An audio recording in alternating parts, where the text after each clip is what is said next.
அஸ்ஸலாமு அலைக்கும் ஃப்ரெண்ட்ஸ், எல்லாருக்குமே ஹாய்ங்க. இன்னைக்கு எப்பவும் போல மார்க்கெட் போகும்போது எனக்கு என்ன கிடைச்சது தெரியுமாங்க? வஞ்சரம் மீன் தான். ஸோ பார்த்த உடனே வாங்கிட்டேங்க. ஸோ அங்கேயே கட் பண்ணி வாங்கிட்டு வந்துட்டேன். ஸோ இந்த வாஷிங் vlog பாத்தீங்கன்னா நான் ஷார்ட்ஸ்ல அப்லோட் பண்ணிருக்கேங்க. ஸோ மறக்காம பார்க்கணும்னு நினைச்சீங்கன்னா கண்டிப்பா போய் பாருங்க.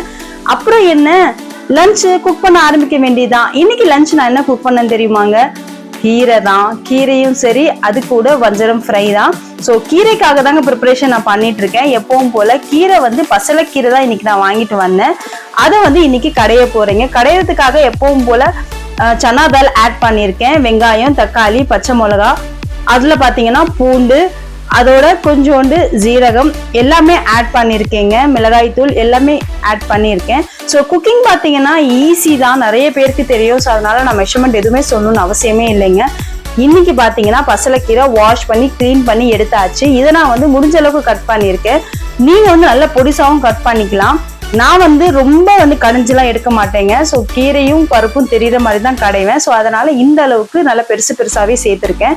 ஸோ இதுல எல்லா மசாலாஸும் நம்ம சேர்த்துடலாம். சேர்த்துட்டு தண்ணியை சேர்த்துட்டு நம்ம இப்போ குக்கரை க்ளோஸ் பண்ணி நம்ம அடுப்புல வைக்க போறோங்க. இப்போ நம்ம இதை அடுப்புல வச்சு ஒரு 4 விசில் அளவுக்கு கொடுக்க போறோம். ஸோ கீரையும் சரி பருப்பும் சரி நல்லா வெந்து வந்துருங்க. நம்ம தண்ணி ரொம்ப லெஸ்ஸா தான் ஆட் பண்ணியிருக்கோம். நிறைய ஆட் பண்ணோம்னா தண்ணி வெளியே வந்துடும். ஸோ அதனால கீரையில மட்டும் எப்பவுமே தண்ணி லெஸ்ஸா ஆட் பண்ணணும். பாருங்க, இது நல்லா சூப்பரா வெந்து வந்துருச்சு. நம்ம போட்ட தண்ணி பாத்தீங்கன்னா ஒரு 1/2 கப் கொஞ்சம் அதிகமா தான் சேர்த்திருப்போம். தண்ணி பாருங்க அப்படியே இருக்கு. பருப்பும் சூப்பரா வெந்துருச்சு பாருங்க. ஸோ இந்த டைம்ல இந்த தண்ணி எல்லாமே தனியா எடுத்துட்டு நம்ம இதை கடைய போறோங்க. மத்து வச்சு நல்லா நான் கடைஞ்சுக்கிறேங்க. பாருங்க, இதுல கடையும் போது இந்த அளவுக்கு கடைய முடிஞ்சது என்னால. ஸோ நீங்க வேணும்னா மிக்சியில கூட இன்னும் அரைச்சி எடுத்துக்கலாம். பாருங்க, இதுல புளி தண்ணி சேர்த்துக்கலாம். புளி பாத்தீங்கன்னா ஸ்மால் லெமன் சைஸ் அளவுக்கு எடுத்து கரைச்சி சேர்த்துருக்கேன். ஸோ இப்போ நம்ம இதை அப்படியே அடுப்புல ஏற்ற போறோங்க. ஸோ இது நல்லா கொதிக்கணும். அடுப்புல வச்சு நம்ம கொதிக்க விட்டுட்டு இருக்கோம். இந்த டைம்ல பெருங்காயம் சேர்த்துக்கிறேன். நான் மோஸ்ட்லி கீரை எதுக்கு செய்வேன்னு பாத்தீங்கன்னா, என் பசங்க கீரை சாப்பிடவே மாட்டாங்க. சேம் திங் என்னோட ஹஸ்பண்டும் சாப்பிட மாட்டாருங்க. ஸோ அவங்களுக்கு இந்த மாதிரி நான்வெஜ் காம்பினேஷனா கொடுக்கும்போது ஸோ ஆப்வியஸ்லி சாப்பிட்டுதான் ஆகணும், வேற வழியே இல்லை அவங்களுக்கு. அதனால இந்த மாதிரி நான் செஞ்சிருவேன். இப்போ நம்ம இதை தாளிச்சு கொட்ட போறோம். ஸோ கீரை நல்லா கொதிச்ச உடனே ஃப்ளேமை ஆஃப் பண்ணிட்டோம். ஸோ இங்க தாளிப்பு முடிஞ்ச உடனே மறுபடியும் ஃப்ளேம் ஆஃப் பண்ணிட்டு இதை அப்படியே சேர்த்துட்டு டக்குன்ட்டு மூடிடுங்க. அப்பதான் அந்த தாளிப்போட வாசனை ஃபுல்லா இறங்குங்க. ஸோ கீரை முடிஞ்சது, எடுத்து வச்சாச்சு. இப்போ ஃபிஷ் ஃப்ரை தான் பண்ண போறேன். ஃபிஷ் ஃப்ரைக்கான எல்லா மசாலாவும் சேர்த்துட்டேங்க. ஸோ மிளகாய் தூள், தனியாத்தூள், ஜீரகத்தூள், அதோட கொஞ்சோண்டு இஞ்சி பூண்டு விழுது, மஞ்சத்தூள், உப்பு, அதில் கொஞ்சம் லெமனுங்க.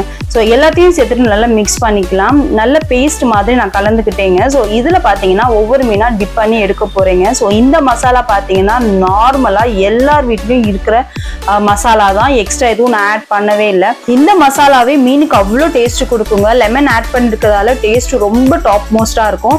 ஸோ எல்லா மீனுமே இந்த மாதிரி மிக்ஸ் பண்ணி எடுத்து வச்சுக்கலாங்க. நல்ல மசாலா மீன்ல மிக்ஸ் பண்ணி ஒரு 1/2 hour அப்படியே ஊற விட்டுருங்க. நான் கீரையை அடுப்புல வைக்கும் போதே இந்த ப்ராசஸை முடிச்சிட்டேங்க. ஸோ கீரை நல்லா குக்கிங் பண்ண முடிச்சப்போ இதை நான் ஃப்ரை பண்ண ஆரம்பிச்சிட்டேன். இப்போ பார்த்தீங்கன்னா சூப்பராகவே ஃப்ரை பண்ண ஆரம்பிச்சாச்சு. நம்ம ஃபிஷ் பார்க்கவே எவ்வளோ கலர்ஃபுல்லாக இருக்கு பார்த்தீங்களா? நான் இன்னைக்கு தவால தாங்க ஃபிஷ் ஆட் பண்ணியிருக்கேன். ஸோ இன்னைக்கு தவா ஃப்ரை தாங்க பண்ண போறேன். தவா ஃப்ரை பார்த்தீங்கன்னா அவ்வளோ சூப்பரா இருக்கும் டேஸ்ட். ஆயில்ல பார்த்தீங்கன்னா இந்த மசாலாவும் ஃப்ரை ஆகி வரும்போது சாப்பிட அவ்வளோ டேஸ்டியா இருக்குங்க. இன்னைக்கு பார்த்தீங்கன்னா நான் தவா ஃப்ரை தான் ட்ரை பண்ணியிருக்கேன். வஞ்சரம் பார்த்தீங்கன்னா டீப் ஃப்ரையும் பண்ணலாம், ரொம்ப சூப்பரா இருக்கும். அதோட தவா ஃப்ரை அதோட அல்டிமேட்டா இருக்குங்க. இன்னைக்கு வஞ்சரம் சூப்பரா ரெடி பண்ணியாச்சு. அதோட காம்பினேஷன் பார்த்தீங்கன்னா கீரை தான். இன்னைக்கு ஒரு லஞ்ச் பார்த்தீங்கன்னா சூப்பர் காம்போ தாங்க எங்க வீட்டுல போச்சு. என்னோட பசங்களும் சரி என்னோட ஹஸ்பண்டும் சரி கீரையோட தாங்க ஃபிஷ் சாப்பிட்டாங்க. ஸோ அதுல கீரை சாப்பிட்டதுல எனக்கு சந்தோஷங்க. ஸோ அவ்வளவுதாங்க, இந்த vlog நான் இதோட முடிச்சுக்கிறேன். இதே மாதிரி ஒரு சூப்பரான vlogல உங்களை மீட் பண்றேன். அது வரைக்கும் பாய்.